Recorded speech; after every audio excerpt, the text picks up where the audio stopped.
Hi everyone, it's Mary Jo. Welcome back to my channel. This is the reading that I'm doing for the week of August 20th to August 26th, 2017. We do have the total solar eclipse happening in the United States on the 21st, and that will be occurring at 28 degrees of Leo. And it is the first time in 99 years that this eclipse, a totality, will go across the entirety of the United States, even though not every part of it will see it in 100%, but it will be seen visible throughout the United States. So there's a lot of energy going on there because we do know with the lunar eclipse, it's the new moon. We do want to plant our seeds for new things, but it is about eclipsing the past and transcending old beliefs and fears. You want to illuminate yourself from within because you know the new moon is usually not visible, okay, from the Earth's perspective. It has no light. The sun reflects its light, but the new moon, it's shown at its darkest phase. So we want to go within, and especially with the eclipse in Leo, we know that this new moon eclipse is going to be about things that are obscuring our future because we're forced to be present. We want to be in the now, okay? So let's get right to this reading. I did pull an oracle card too because we do have 7 different planets and Chiron, 5 or 6 in retrograde. Everybody's in retrograde. Mercury's in retrograde. Miscommunications, mistexts. You know, it's time to regroup. So it's very poignant right now and profound that we have all this retrograde energy happening at a very astrological point with the eclipse.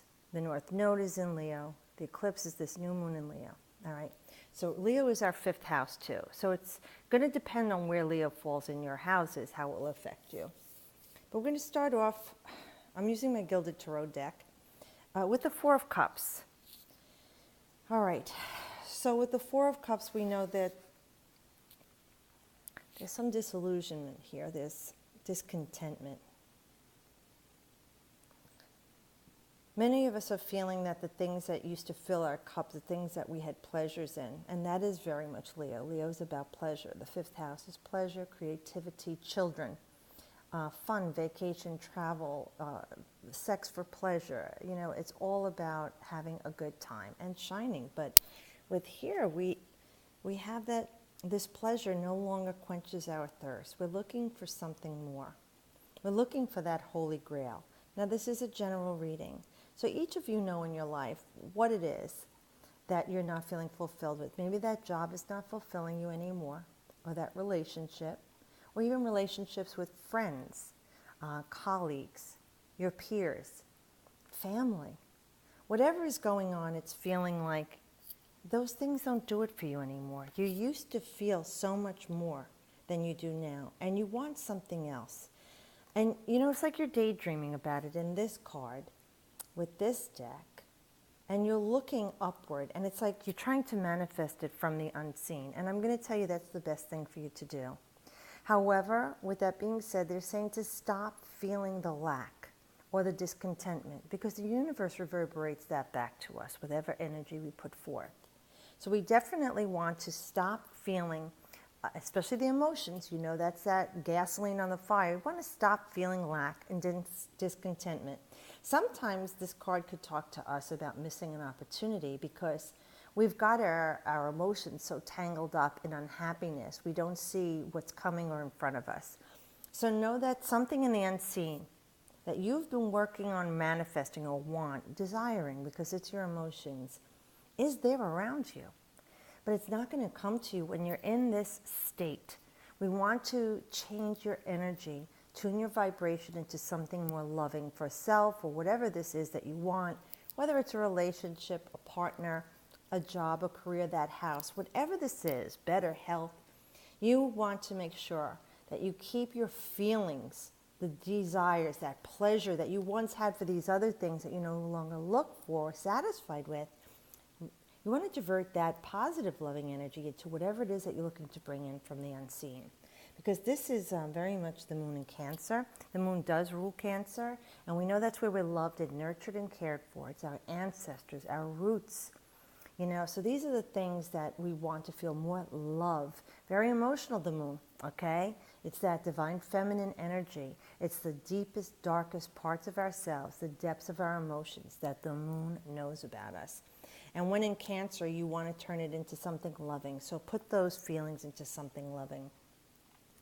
Now, maybe it's something to do with this individual, because this person could be involved in the situation or influencing it. The King of Swords is typically, to me, that Gemini, Gemini, Libra, or Aquarian individual. Now, this could be a man. And to me, he would be over 40 and usually a father or father figure. This could be someone you work with, a boss. It could be, usually this is the kind of person, too, it's like my way or the highway. You know, they're very intelligent. The kings are intellect, but this is the sword, so we know it's the mental realm. This person, male or female, is really in their head. All right, they're very analytical, precise, but like I said, they're my way, the highway. They always have to run it like a boss. You have to listen to them. They can be a little bit overbearing at times or imposing, but yet they're good counsel. And they're someone that a lot of people go to for guidance, you know, for their knowledge. Now, to me, this could be someone who is military, ex-military, police officer, judge, lawyer, someone in the legal aspects of life, and even like a CPA maybe, or even an EMS guy, anybody who has a very rigid routine that they have to always follow. So if this person is involved in this situation or influencing the situation, it depends on you. This is the person's energy that will help you toward manifesting this or getting this feelings of pleasure back. And if it's the person who's causing this discontentment, male or female, you know, because the card is looking over like, you know, when you fall out of love with someone, you no longer want to be with them, and maybe this person is just a bit too harsh for you, or too controlling, spiteful, dismissive, aloof. That's very much the air energy as well in a, let's say, a relationship. But if it is someone who can help you with this is somebody who would be, like I said, very clear at what they're saying, very driven, and very sharp-minded. This is a very charming, charismatic person usually too. So either they're coming into your life, that's what you're looking for, or this is the type of person whose energy that you're discontent with. And whatever else this is in your life, this is the kind of energy this person might be for you to help you with whatever this is. Now we have a major arcana. Now this card does represent Aries, the Emperor, number 4. All right, so we have 2 4s here. So we know that's something that you want to manifest and ground, having stability with. The Emperor talks about self-mastery. It talks about great manifesting. You know, see how his hand points downward? You know, he has his scepter. He has the wisdom here of the zodiac, the astrology. He wears it on his cloak of wisdom. He's grounded. He's stable. And he's not the type of person or she that barks out orders. This is someone who has command of their life and whatever it is that they're involved with in their life. And people look up to this individual as well.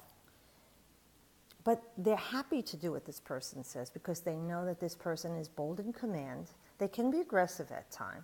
They're daring. They're dynamic. They have great ideas. They're forceful and forthright. This is a person who is honest and upright in whatever they do in their life. Now, he too is looking toward here. So if this was, like I said, something you're longing for and this person is no longer that, and maybe this is what you're looking for, someone who is easy to follow, where this person is more forceful and aggressive and maybe, like I said, dismissive, aloof, or cold, and kind of, I don't want to say bossy, but they can be overbearing. This person's energy is someone you love to be with, love their energy. That Aries is that divine masculine energy. This is all the ideas, all the creativity. Now, if it is not a person in your life, and this is something else that we were talking about, and this person is here to help, it also could be you're going to have another person there. And maybe if this is a legal situation that you're not getting what you want, it could be that you're changing the attorneys. Or if it's a doctor, you might be going to someone like a specialist or someone who's really more in tune to whatever this subject matter would be for you, if it's a lawsuit or even in a health issue.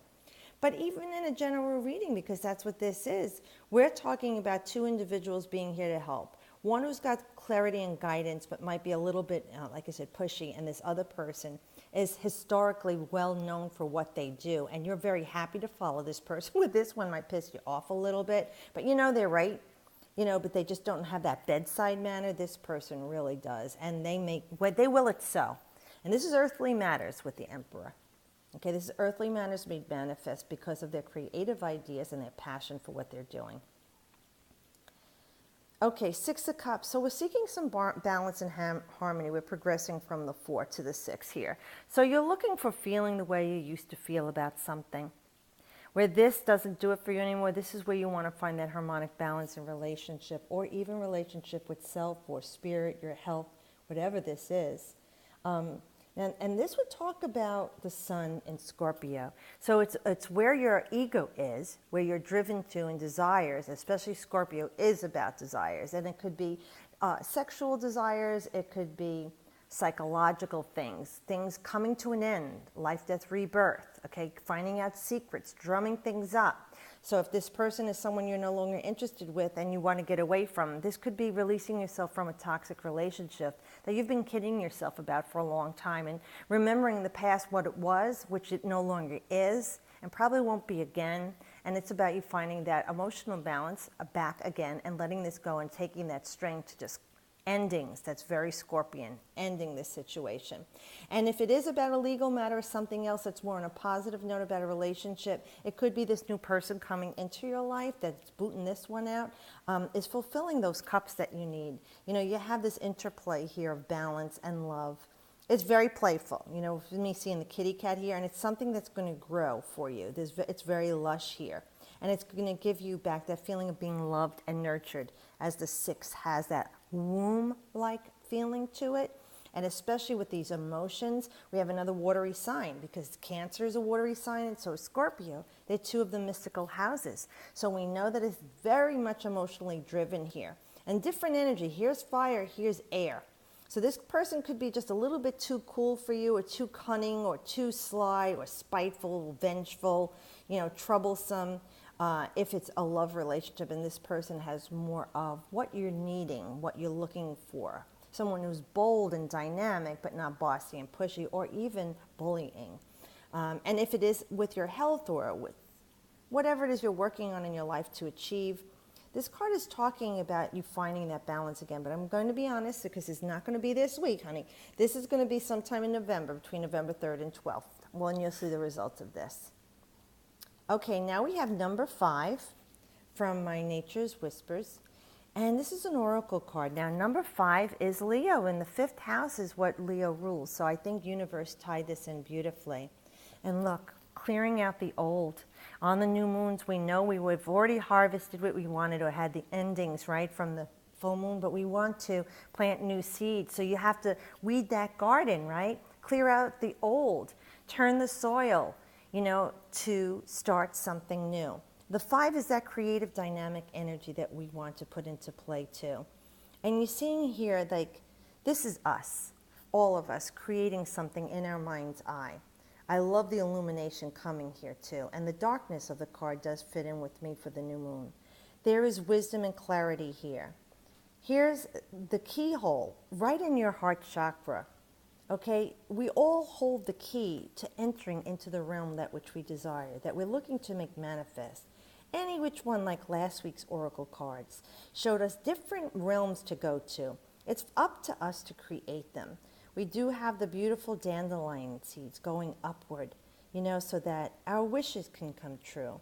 And here, you hold the key to everything your heart desires, right here in the creative all-spark, which is our mind's eye.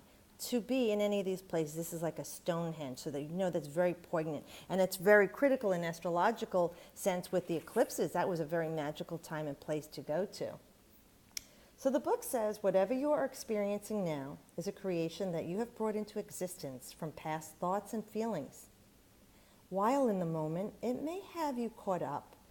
You can let go and begin to dream of a new reality. Let go of the aspects of the creation that no longer serve you or have purpose. Release what has gone wrong of the past. Release also any material possessions that do not serve the new dream that you want to create. Know that where you are now, you can create anew and begin again as you do your entire lifetime. And that's very much about what we're talking about with the eclipse. It is about releasing and letting go. And with this eclipse, it's love received and creative resources, very Leo, and where you're going to shine. releasing the old. And like I said in the video, if you didn't see of the solar eclipse, it is about what's obscuring your view in the future to now. You have to be in the now and look to the past to release things. Very much 5 energy. Looking to the open end of the past, forward to the future, but finding the balance to release, accept, be in the now, find that balance so you can proceed ahead with the clarity you need, with the wisdom you need, and of course bearing fruit and flowering this new life that you're dreaming of.